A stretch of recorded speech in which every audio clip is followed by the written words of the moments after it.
Matt, so back to competition this past week for the cross-country teams. Traveled all the way out to Wisconsin to make sure that you competed in one of the biggest Division One meets in the entire country this season at the Wisconsin Adidas Invite.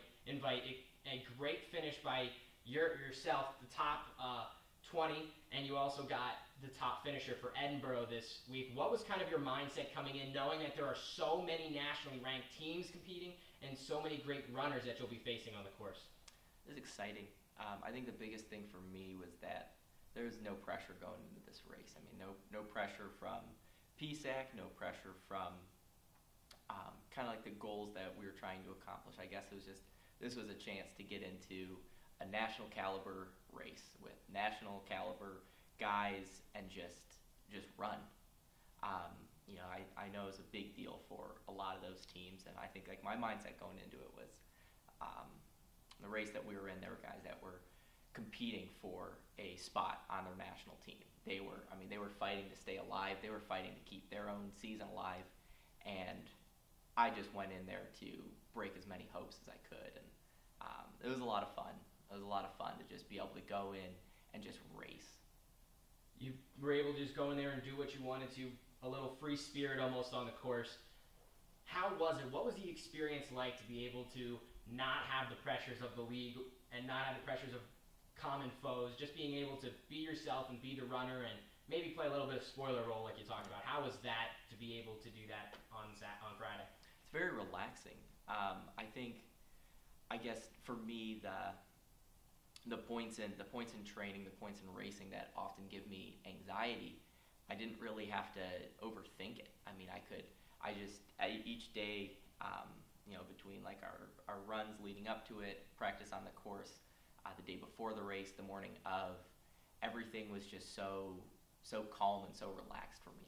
I knew what I was there for. I knew what I wanted to accomplish. I just took things really slowly, bit by bit. I gave myself an hour to warm up.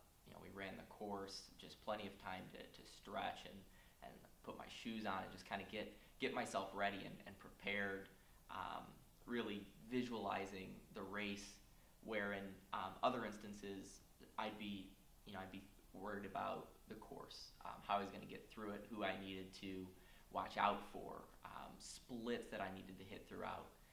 It was very relaxing knowing that I just had to go in there, get myself to the front, and just hang on. Continuing on, Matt, not only you had success, but other runners as well. As a leader, though, what do you kind of tell them in meets like this so that they're not getting intimidated by the top talent of the nation being right to their right shoulder and to their left shoulder? As a leader and a more experienced runner, what did you tell to them going into that meet? I had a conversation with Logan before the race, and I was telling him that we had to go in and we had to be fearless. We couldn't look at this race like we were tourists. Like we were getting like they were blessing us with their presence, and that we were allowed to run in their race.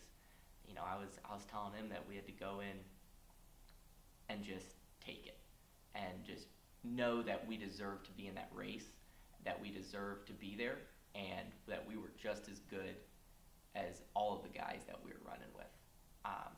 And I think that was my mentality for everyone. It was that sense and that feeling of being fearless and not being intimidated by these guys because their jersey said Arkansas or Oklahoma, Arizona, Stanford, because it didn't mean anything.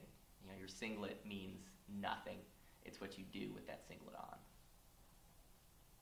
What did you take away from Friday? Not only just your finish, but the entire atmosphere as well. It was the regular season finale for Edinboro for both the men's and women's teams. So what did you take away from it? Just the whole thing culminating from the travel there and back to just the entire experience of competing against multiple Division I elite cross-country programs.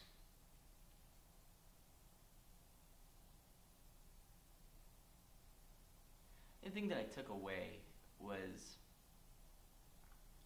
there's a lot of pressure coming out of high school, and for high school athletes, especially juniors, seniors. And I always kind of assumed that the other sports work the same way, but especially in running, there's very small teams, and the pinnacle of collegiate cross country is the top tier Division I level programs, and every kid coming out knows those programs, and every kid wants to run at the Division I level. And I think at certain points it doesn't always work out. We find out that we're meant for something different, whether it's academically, regionally, and I think there's always there's something in Division II athletes, Division III athletes that I am not Division I, or I am not meant for Division I, and I think it's exciting for me because I've been able to push those thoughts aside. In my career I've come to realize that just because I do not run at a Division I program does not mean that the kids that run at Division I are better than me. And I think it was being able to share that with a lot of the freshmen and the younger guys who haven't had that feeling yet, that haven't gotten to see that and kind of realize for themselves. And I really enjoyed being able to share that and let them see that it means nothing. That we're all out there to compete, and we're all in the same playing field.